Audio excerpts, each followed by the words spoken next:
أعوذ بالله من الشيطان الرجيم بسم الله الرحمن الرحيم। সম্মানিত সুধী, আমরা পাঁচ ওয়াক্ত সালাত আদায় করি। আমরা মুসলিমরা দিনে এবং রাতে এই পাঁচ ওয়াক্ত সালাত আমাদের জন্য ফরজ। আর আল্লাহ তাআলা পবিত্র কোরআনে একটি স্পেসিফিক নির্দিষ্ট আয়াতে আল্লাহ তাআলা আমাদের এই হুকুম দিয়েছেন যে আমরা যেহেতু নামাজ পড়ি, পাঁচ ওয়াক্ত সালাত আদায় করি, এটা আমাদের উপর ফরজ। এবং সেই সাথে আমরা আমাদের পরিবারবর্গের পরিবারের যে সদস্য রয়েছে তাদেরকেও সালাতের জন্য হুকুম দেব, রিকোয়েস্ট বা অনুরোধ নয়, হুকুম করব। সেটা ছোট হোক বা বড় হোক, অর্থাৎ আল্লাহ তাআলার হুকুমটা আমাদেরকে এমন একটা শক্তি দিয়েছে, এমন একটা অর্ডার দিয়েছে, এমন একটা তাগাদা দিয়েছে যে আমরা এই সালাতের জন্য আমাদের পরিবারের অন্যান্য সদস্যদেরকে হুকুম করব, তাদেরকে হুকুম করব, রিকোয়েস্ট নয়, অনুরোধ নয়, এবং এর উপর খুব সুদৃঢ় থাকব। চলুন আমরা সরাসরি আয়াতে চলে যাই। অ- কি আল্লাহ তাআলা সালাত নিয়ে আমাদেরকে, আমাদের পরিবারবর্গের উপর কি হুকুম দিয়েছেন সেটা আমরা জেনে নেব। চলে যাব সূরা তাহা 20 নম্বর সূরা 132 নম্বরে আল্লাহ তাআলা বলতেছেন, ওয়া'মুর আহলাকা বিস-সালাতি ওয়াসতাবির আলাইহা লা নাসআলুকা রিজক নাহনু নারযুকুক ওয়াল আকিবাতু লিত-তাকওয়া। আর তোমার পরিবার পরিজনকে সালাত আদায়ের আদেশ দাও এবং নিজে তার উপর অবিচল থাকো। আমি তোমার কাছে কোনো রিস্ক চাই না, আমি তো তোমাকে রিস্ক দেই, আর শুভ পরিণাম তো মুত্তাকিদের জন্য। এখানে আল্লাহ তাআলা বলতেছেন, ওয়া'মুর আহলাকা বিস-সালাত, আর হুকুম দাও তোমার আহলকে, তোমার পরিবারকে, যারা তোমার একই হাঁড়িতে তোমরা খাও, তাদেরকে ওয়া'মুর আহলাকা বিস-সালাতি, সালাতের হুকুম দাও, ওয়াস্তাবির আলাইহা, আর এর উপর সুদৃঢ় থাকো। শুধু হুকুম দিলে হবে না, এর উপর আপনাকে দৃঢ় থাকতে হবে।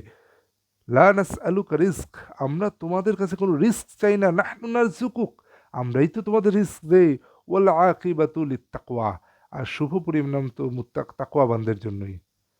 আসুন এইটার সাথে রিলেটেড বা সংশ্লিষ্ট আরেকটি আয়াত আমরা শুনে নেই।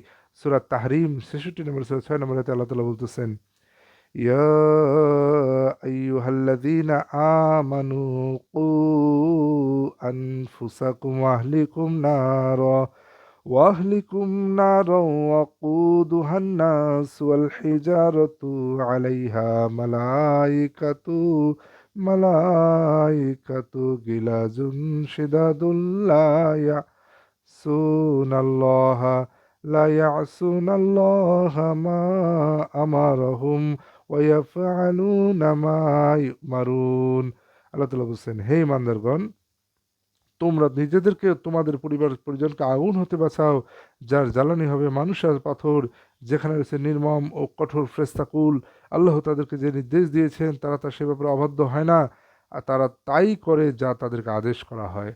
তাহলে এখানে আল্লাহ তাআলা বলছেন, ইয়া আইয়ুহাল্লাযীনা আমানু, ও হে তোমরা যারা ঈমান এনেছো, উ আনফুসাকুম, তোমরা রক্ষা করো তোমাদের নিজেদেরকে, ওয়া আহলিকুম, এবং তোমাদের আহালদেরকে, পরিবার পরিজনকে, নার, আগুন থেকে, ওয়াকুদুহান নাস ওয়াল হিজারাহ, যার যার ইন্ধন হবে, জ্বালানি হবে মানুষ আর পাথর, আলাইহা মালাইকাতু গিলাজুন, আর এইগুলোর উপর থাকবে নির্দয় ফেরেশতারা, শিদাদুন, কঠোর ও নির্দয় ফেরেশতারা থাকবে, লা ইয়াসুনাল্লাহা, তারা অমান্য করে না আল্লাহ তাআলাকে, মা আমরাহুম, যা তিনি তাদেরকে নির্দেশ দেন, ওয়াইয়াফআলুনা মা ইউমারুন, এবং তারা তাই করে যা তাদেরকে নির্দেশ দেওয়া হয়।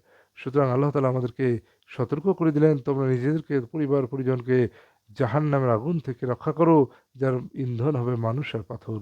আশা করি আপনারা বুঝতে পেরেছেন আল্লাহ তাআলার এই হুকুম যে আমরা সালাতের জন্য পরিবারের সকলকে, যে ছোট হই সে বড়দেরকে, যে বড় হই ছোটদেরকে হুকুম করব, এটা আল্লাহ তাআলার বিধান, এটা আল্লাহ তাআলার হুকুম।